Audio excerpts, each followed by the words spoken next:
Tollywood drug లింకులపై ఇవాళ SIT మూడో రోజు విచారణ కొనసాగనుంది. మొన్న పూరిని, నిన్న శ్యామ్ కే నాయుడిని ప్రశ్నించిన సిట్ అధికారులు ఇవాళ సుబ్బరాజును ప్రశ్నిస్తున్నారు. షెడ్యూల్ ప్రకారం ఉదయం 10:30 నుంచి ప్రశ్నల పరంపర మొదలవుతుంది. పూరిని, శ్యామ్ కే నాయుడిని ఏవైతే క్వశ్చన్స్ వేశారో దాదాపు అవే ప్రశ్నలు సుబ్బరాజును కూడా అడిగే అవకాశాలు కనిపిస్తున్నాయి. ఇవాళ సుబ్బరాజు విచారణ కూడా ఎక్కువసేపు కొనసాగే అవకాశాలు ఎక్కువగా ఉన్నట్టుగా తెలుస్తోంది. టాలీవుడ్ కిక్ లింకులు ఒక్కొక్కటిగా కదులుతున్నాయి. Drug mafia king pin kelvin కేంద్రంగా సిట్ విచారణ స్పీడ్ అందుకుంది. సిట్ ఆపరేషన్ టాలీవుడ్ ఇండస్ట్రీ వర్గాల్లో గుబులు రేపుతోంది. సిట్ దర్యాప్తులో సుబ్బరాజు వాస్తవాలు చెప్తాడా లేక డ్రగ్స్ కేసులో తనకేం సంబంధం లేదంటాడా అనేది ప్రస్తుతం హాట్ టాపిక్ గా మారింది. మరోవైపు సుబ్బరాజు కొన్ని కీలక విషయాలు కూడా చెప్పొచ్చు అన్న వార్తలు కూడా చక్కర్లు కొడుతున్నాయి. పూరి, శ్యామ్ కే నాయుడు చెప్పిన సమాధానాలని, సుబ్బరాజు చెప్పే ఆన్సర్స్ ని కూడా టాలీ చేసుకోనున్నారు సిట్ అధికారులు.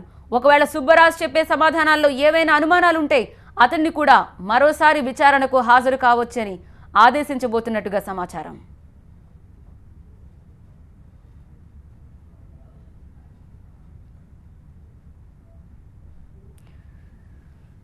నోటీసులు అందుకున్న వాళ్ళంతా డైరెక్టర్ పూరికి సన్నిహితులే.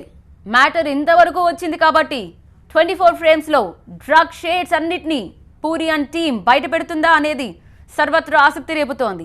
కొంతమందిలో గుబులు రేపుతోంది.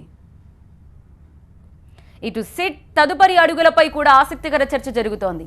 విచారణకు వస్తున్న సినీ ప్రముఖుల్ని అరెస్ట్ చేస్తారన్న ఊహాగానాలు చెలరేగుతుండగా ఇంకోవైపు అలాంటిదేం ఉండకపోవచ్చనే సమాచారం అందుతోంది.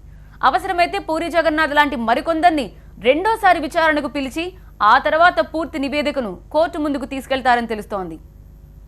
అప్పుడు కోర్టు డైరెక్షన్ కి అనుగుణంగా తదుపరి చర్యలు తీసుకుంటే ఎవ్వరికి ఎలాంటి అపవాదు వచ్చే అవకాశం ఉండదని ఉన్నతాధికారులు భావిస్తున్నట్టు సమాచారం.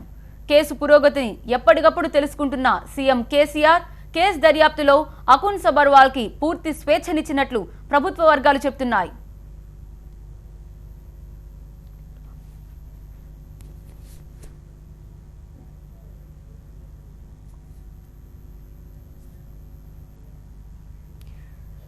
మా ప్రతినిధి సత్య లైవ్ లో జాయిన్ అవుతున్నారు. సుబ్బరాజు విచారణకు సంబంధించిన అప్డేట్స్ అందించడానికి. సత్య, శ్యామ్ కే నాయుడు ఎప్పటి నుంచో సన్నిహితంగా ఉన్న వ్యక్తి పూరి జగన్నాథ్కి. అలాంటి శ్యామ్ కే నాయుడును విచారించినప్పుడే ఒక రకంగా అందుతున్న ఇన్ఫర్మేషన్ అధికారికంగా నిర్ధారించినప్పటికీ తన లోపల కొన్ని అంగీకరించినట్టుగా పూరి జగన్నాథ్ ఇచ్చేవాడని, చార్మిక్ కూడా ఇచ్చేవాడని, అయితే డబ్బులకు కాదు కేవలం అభిమానంతో ఈ డ్రగ్స్ ఇచ్చేవాడని శ్యామ్ కే నాయుడు చెప్పినట్టుగా వివరాలు అందుతున్నాయి.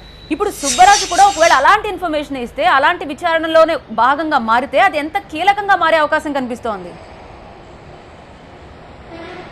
వెల్ దేవి, ఇవన్నీ ఎజంప్షన్స్. ఫస్ట్ ఆఫ్ ఆల్ మనం గుర్తుపెట్టుకోవాల్సింది కొన్ని దినపత్రికల్లో వచ్చిన కథనము విశ్వసనీయ సమాచారం అని అంటున్నారు, కానీ ఇవన్నీ కూడా ఎజంప్షన్సే. సిట్ ఎంత పగడ్బందీగా ఎంత పక్కాగా ఇన్వెస్టిగేషన్ చేస్తుందో ఒకసారి మనం గమనిస్తే ఈ ఎజంప్షన్స్ని మనం ప్రాతిపదికగా తీసుకోవడానికి ఆస్కారం లేదు. Until and unless SIT director తనంతట తానుగా చెప్తే కానీ, అది ప్రెస్ మీట్ ద్వారా కానీ అఫీషియల్ నోట్తో కానీ ఎలా అయినా సరే ఇస్తే కానీ ఈ ఎజంప్షన్స్ని మనం నిర్ధారణ అయినట్టుగా తీసుకోవడానికి ఆస్కారం లేదు. One thing is very sure, మీరు అన్నట్టుగా ఇన్వెస్టిగేషన్ ఆషామాషీ లేదు. ఇన్వెస్టిగేషన్లో కేవలం ఆబ్జెక్టివ్ టైప్ ఆన్సర్లు ఇద్దామని చెప్పి ప్రిపేర్ అయ్యి వచ్చిన వాళ్ళకి ఫిల్ ఇన్ ది బ్లాంక్స్ లాగా ఒక్కొక్క పదం ఆన్సర్ ఇద్దాము, ఎస్ నో నాకు తెలుసు తెలియదని చెప్తాము అనుకునే వాళ్ళకి ఒక చెంపపెట్టులాగా ఇన్వెస్టిగేషన్ సాగుతుందన్న విషయం మాత్రం స్పష్టమైపోయింది.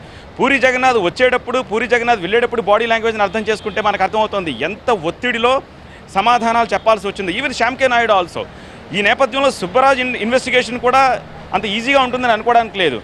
కేవలం ఇన్వెస్టిగేషన్ ఆబ్జెక్టివ్ టైప్ ఆన్సర్స్తో తీసుకుని ఇచ్చి పడమైతే 1 అవర్ 1.5 అవర్ మించి పట్టదు.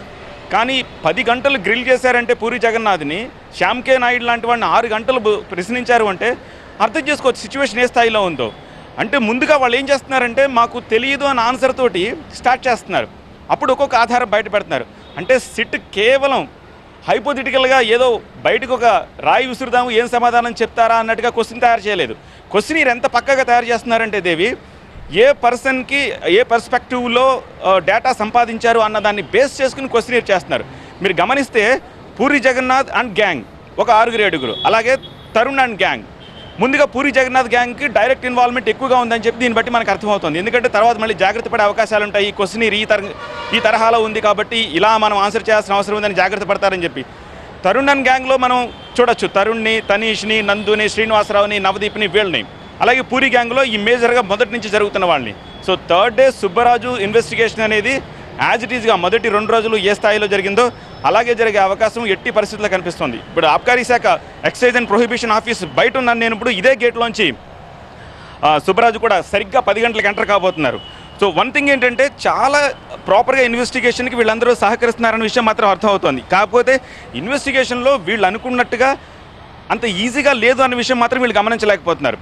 నాకేం తెలియదు అనేస్తున్నారు. మరి ఈ ఫోటో ఏంటని చెప్పి ఫోటో బయట పెట్టారు. అప్పటిదాకా వాళ్ళు రియలైజ్ అవ్వలేదు, ఓహో వీళ్ళ దగ్గర ఈ డేటా ఉందా, ఓకే ఫోటో ఏదో క్యాజువల్గా ఒక పార్టీలో కలిసాడు కాబట్టి దిగుంటాడు, నాకు సంబంధం లేదు అని. మరి ఈ సెల్ఫీ సంగతి ఏంటని అడిగారు. మేబీ ఎవరైనా అభిమానులు వచ్చి తీసుకోవచ్చు కదా, సంథింగ్ ఈ కైండ్ ఆఫ్ ఆన్సర్స్ ఇస్తున్నారు. వన్స్ మరి ఈ వాట్సాప్ సంభాషణలు ఏంటి అని చెప్పి ఆ డేటా బయట పెడుతున్నారు. కాబట్టి ఇన్వెస్టిగేషన్లో వాళ్ళు నిజాలు ఒప్పుకుంటే నిజానికి చాలా మంచిది. ఒక తప్పు చేసే కొద్దీ మరో తప్పుగా అది దారి తీస్తోంది. అండ్ మోర్ ఓవర్ ఇంతకుముందు మీరు అన్నట్టుగా clinical evidence, psychological evidence, video evidence ఒకటి కాదు, వీళ్ళని మరొకసారి విచారించే అవకాశం లేకపోలేదు అని చెప్పడానికి ఇది ఒక ఉదాహరణగా చెప్పచ్చు. కేవలం ఒక్కరిని కాదు, ప్రతి ఒక్కరిని కూడా మళ్ళీ ఇంకొకసారి విచారణకు పిలిచే అవకాశం లేకపోలేదు. అందుకు ఆస్కారం పోకుండా ఉండడం కోసం వాళ్ళ లాయర్ను సైతం వెంట పెట్టుకుని రమ్మని చెప్పారు. సో ఈ నేపథ్యంలో పూరి జగన్నాథ్ లాయర్ని తీసుకుని వచ్చాడు, శ్యామ్ కే నాయుడు లాయర్ని తీసుకొచ్చాడు, అండ్ ఇవాళ సుబ్బరాజు కూడా లాయర్ని వెంట పెట్టుకుని ఇక్కడికి రాబోతున్నారు. సో కేవలం ఆ క్వశ్చనీర్లు మాత్రమే కాదు వీడియో కాన్ఫరెన్స్ చేస్తున్నది, సేమ్ టైం సీసీటీవీ కెమెరా, అంటే వాళ్ళు ఆఫీసులో అడుగు పెట్టినప్పటి నుంచి తిరిగి ఆఫీస్ నుంచి బయటికి వెళ్ళేదాకా వాళ్ళ ప్రతి కదలికని అటు సీసీటీవీ ఫుటేజ్ ద్వారా, ఈ క్వశ్చనీర్ ద్వారా, ఈ రెండింటి ద్వారా కూడా రికార్డ్ చేస్తున్నారు. రేపు ఇది మేము చెయ్యలేదు, ఇది మేము అనలేదని చెప్పడానికి ఆస్కారం లేకుండా ఉండడం కోసం ప్రతిదాన్ని, అంటే వీడియో ఎవిడెన్స్, క్లినికల్ ఎవిడెన్స్, రక్త నమూనాలు, గోళ్ళు, జుత్తు అన్నీ సేకరిస్తున్నారు. చాలామందికి అనుమానం ఉంది, గోళ్ళు జుత్తు రక్త నమూనా అంటే ఓకే, గోళ్ళు జుట్టు తీసుకుని ఏం చేస్తారు అని చెప్పి. కొన్ని సంవత్సరాల తరబడి కూడా గోళ్ళు జుట్టు ద్వారా ఫోరెన్సిక్ ల్యాబ్లో వీళ్ళు ఏ పదార్థం సేకరించారు మాదక ద్రవ్యాల విషయంలో అనేది ఈజీగా తెలుస్తుందన్న విషయం చాలామందికి తెలియదు. ఈ నేపథ్యంలో ప్రతి ఒక్కరి శాంపిల్స్ కేవలం నిన్న మొన్న జరిగిన పూరి జగన్నాథ్, శ్యామ్ కే నాయుడే కాదు, ఇవాళ సుబ్బరాజు కాదు, డైలీ ప్రతి ఒక్కళ్ళ బ్లడ్ శాంపిల్స్ తీసుకుంటారు, ప్రతి ఒక్కళ్ళ గోల్డ్ సేకరిస్తారు, ప్రతి ఒక్కళ్ళ జుట్టు కూడా సేకరిస్తారు. సో ఈ ప్రొసీజర్లో ఏం తేడా లేదు. ప్రతి వాళ్ళకి కూడా మళ్ళీ ఈ మాట కూడా చెప్తున్నారు, తిరిగి మళ్ళీ మిమ్మల్ని ఇన్వెస్టిగేషన్ పిలిస్తే మీరు వస్తారా అన్న ప్రశ్న కూడా అడుగుతున్నారు. వాళ్ళు మేము సహకరిస్తామని కూడా చెప్తున్నారు. So this is the situation. So Day 3 investigation ఎలా ఉండబోతుంది అనేది మరికొద్దిసేపట్లోనే మనం చూసే అవకాశం ఉంది.